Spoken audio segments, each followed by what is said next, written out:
Wobanga toyina mutima mubi tewali kigana kutambuza eno hashtag eno. Hashtag eno tewali kigana gitambuza ku video zo nga toyina mutima mubi. Okitegera teri kigana gitambuza. Baigamba protest vote our road to freedom. Protest vote oluguudo lwaffe ku ddembe lyaffe.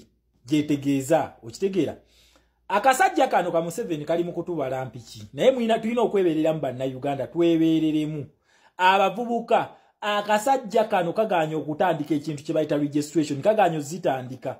Okitegera kebuzabuza naye nga mujjukire electoral process yatandika ng'ennaku z'omwezi ameka 2. Ebitundu ebisinga bundi tezinagendayo voters register tezinatuukayo okutegera abantu okukebera okwa updating.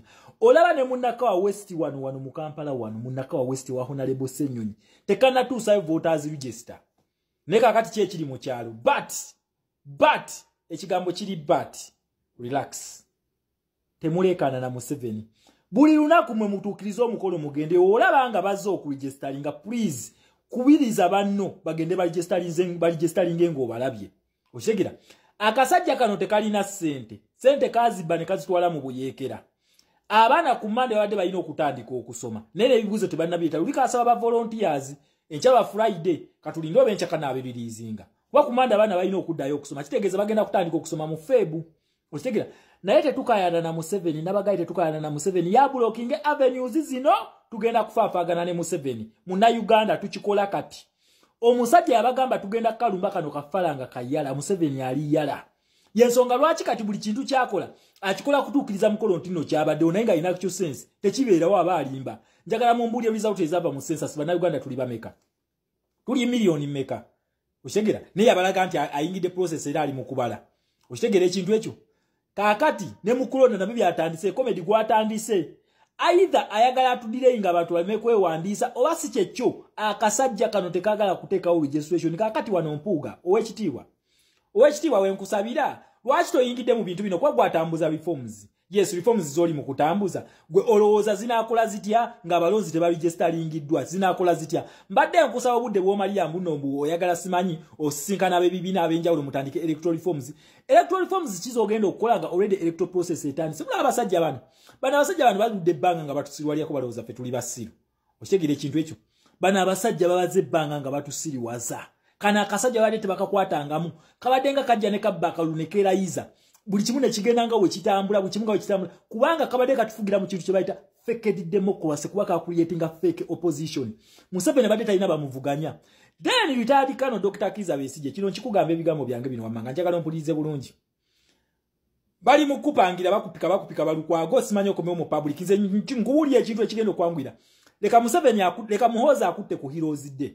Wallahi nkulayirira Dr. Kizza Besigye tugenda kujja bannayuganda bangi nnyo kuziika nga tuli bangi oba yagala numbers almost bannayuganda bonna bagenda kuggwayo kujja okuziika.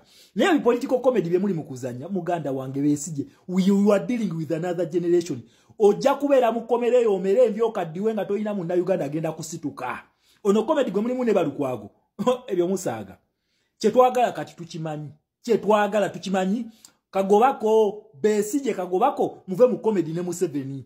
This is the high time the youths will take our destiny. Ensi yaffe ffe tulina okujjeddiza kati ffe abavubuka bano abazeeyi politics wabwe aweddeko kati batandise stance.